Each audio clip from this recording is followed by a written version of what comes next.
내게 대한 무조건적인 신뢰. 2015년 4월 8일. 유튜브 가족 여러분, 주님의 축복이 있기를 기도드립니다. 여러분의 댓글과 질문을 읽어봤는데 정말 감사하다는 말씀을 드리고 싶습니다. 이런 믿음의 공동체를 만나게 되어 매우 큰 축복을 누립니다. 오늘 저는 말썽쟁이 소녀 같았습니다. 저는 약간의 문제가 있었습니다. 할머니 한 분을 돌보고 있었는데 제가 여러분의 글에 대답을 해드리고 싶었지만 그 분은 가게에서 시간을 좀 많이 사용했습니다. 그 할머니는 매장에서 시간을 꽤 오래 사용했습니다. 그래서 좀 조바심이 났습니다. 그래서 기도할 때 주님께서 제 태도가 잘못되었다는 것을 말씀해 주셨습니다. 저는 이미 회개한 상태였기 때문에 주님이 그 이야기를 꺼내셨을 때 놀라지 않았습니다. 사실 주님께서 그 이야기를 꺼내시고 용서해 주셔서 안심이 되었습니다. 그렇게 주님과 저의 짧은 시간이 시작되었습니다. 기도할 때 저는 즉시 주님께 오늘 보였던 저의 잘못된 태도에 대해 용서해달라고 간구했습니다. 주님은 매우 친절하셨습니다. 주님께서 가장 먼저 하신 말씀은 내가 지쳐있다 는 것이었습니다. 죄송합니다, 주님. 클레어, 나는 너를 용서한다. 이처럼 지극히 작은 자를 위해 무엇을 하든 그것이 진정으로 나를 위해 하는 일이라는 것을 기억하길 바란다. 그러면 내가 좋은 관점과 베푸는 마음을 유지하기가 더 쉬워질 것이다. 감사합니다, 주님. 제가 잘 기억할 수 있도록 도와주세요. 오늘 내가 그렇게 했다. 여러 번 했다. 오, 그게 바로 주님이셨군요. 그렇다. 그게 도움이 되지 않았느냐? 네, 주님. 감사합니다. 하지만 저는 여전히 제 자신이 부끄럽습니다. 너는 여전히 인간이다. 주님, 오늘 밤 무슨 생각을 하시는지요? 휴거에 대해 불안해하는 사람들이 많은데 너만 그러는 게 아니다. 어떻게 하는 게 좋을까요? 계속 기도하고 내가 매일 격려를 위해 보내는 표시들을 주목하길 바란다. 성경에서 레마의 말씀을 얻고 그걸로 나에게 말하길 바란다. 참고로 레마의 말씀은 기름 부음 받은 말씀, 깨달음의 말씀으로 번호판이나 잡지, 영화 등에서도 레마의 말씀을 얻을 수 있습니다. 성령님의 터치를 느끼는 순간이 있을 것입니다. 레마의 말씀은 우리가 직면하고 있는 시련을 극복할 수 있도록 주님께서 그 특별한 시간에 주시는 것입니다. 내 부드러운 마음으로 내게 말해주길 바란다. 나는 듣기 위해 여기 있고 너를 결코 혼자 두지 않겠다고 약속했다. 나는 너희가 내 말을 자신있게 듣는 법을 배우도록 돕는 것을 포기하지 않을 것이다. 내 마음속에 있는 불안의 그림자를 나는 본다.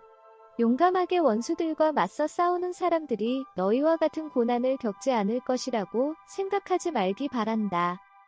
크리스찬 공동체는 약함, 실패, 두려움, 그리고 너희 모두가 씨름하는 실제적이고 개인적인 악마들과의 싸움들을 잘 인정하지 않는다.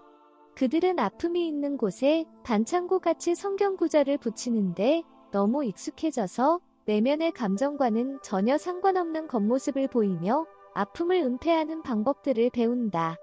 이것은 슬픈 일이다. 그래서 어떤 사람은 거인처럼 보이고 어떤 사람은 겁쟁이처럼 보이게 된다. 내 눈으로 보면 너희는 모두 겁쟁이라고 말할 수 있다. 그러니 이런 것들을 극복하고 서로에게 솔직해지길 바란다. 서로가 다가가기 쉽고 진실하고 연약한 모습 그대로 진짜가 되길 바란다. 이런 낮은 자리로 은혜가 흘러간다. 그렇게 은혜는 가장 낮은 곳으로 흘러간다. 깨끗하고 활기찬 은총은 내 보좌에서 낮은 곳을 향해 작은 사람들을 향해 가장 작은 사람들로 흘러내려간다. 가장 약한 사람들, 삶 자체보다 나를 더 필요로 한다고 고백하는 사람들. 이들은 내가 소중히 여기는 사람들이다. 왜냐하면 이들은 내 눈에 비친 자기 자신을 진정으로 보는 자들이기 때문이다. 다윗도 이런 사람 중 하나였다. 그는 그의 곁에 있는 나를 보았고 내 눈에 비친 자기 자신의 모습이 불쌍한 존재라는 것을 알았다.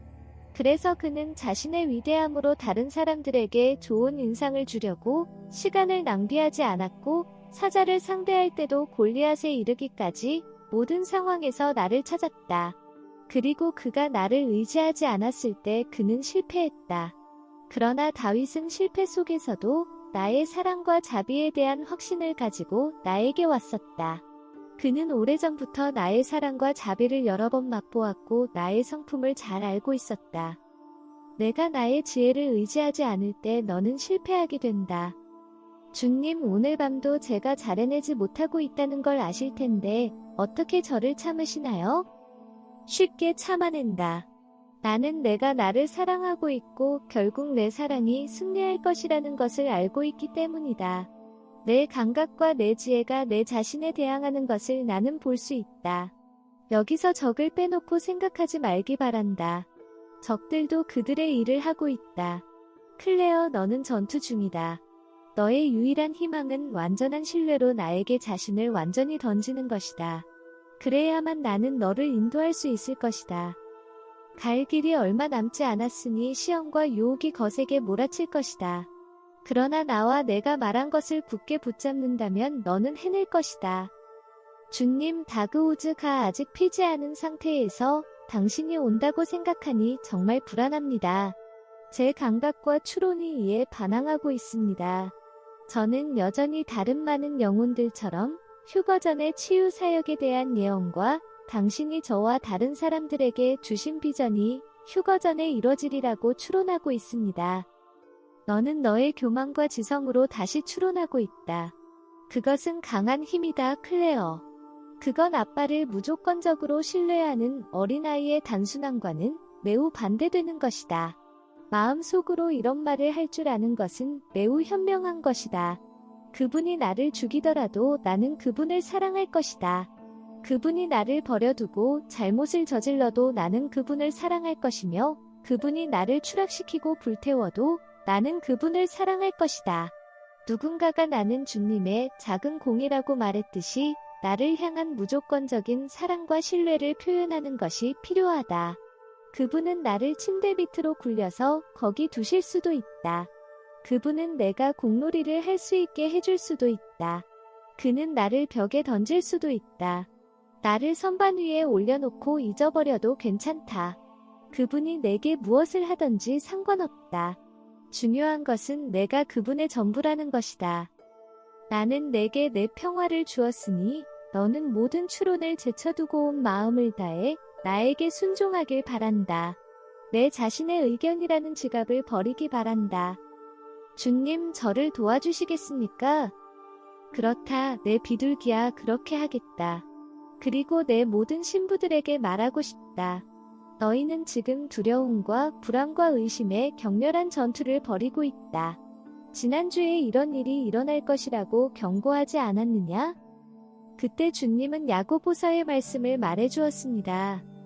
내 형제들아, 너희가 여러 가지 시험을 당하거든 온전히 기쁘게 여기라. 이는 너희 믿음의 시련이 인내를 만들어내는 줄 너희가 알미라. 인내를 온전히 이루라. 이는 너희로 온전하고 구비하여 조금도 부족함이 없게 하려 함이라. 시험을 참는 자는 복이 있나니 이는 시련을 견디어낸 자가 주께서 자기를 사랑하는 자들에게 약속하신 생명의 면류관을 얻을 것이기 때문이다. 야고보서 1장 2에서 4절 12절. 기본적으로 주님께서 우리에게 요구하시는 것은 무조건적인 신뢰입니다.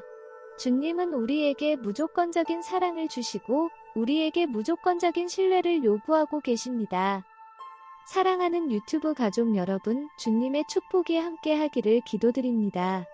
그분을 무조건적으로 신뢰할 수 있는 능력으로 주님이 여러분 모두를 축복하시길 기도드립니다. 그리고 저를 위해서도 기도해 주세요. 저희의 사역을 위해 기도해 주세요. 제 주변이 꽤 긴장이 높고 바빠져서 여러분 모두와의 소통을 하는데 어려움을 겪고 있습니다.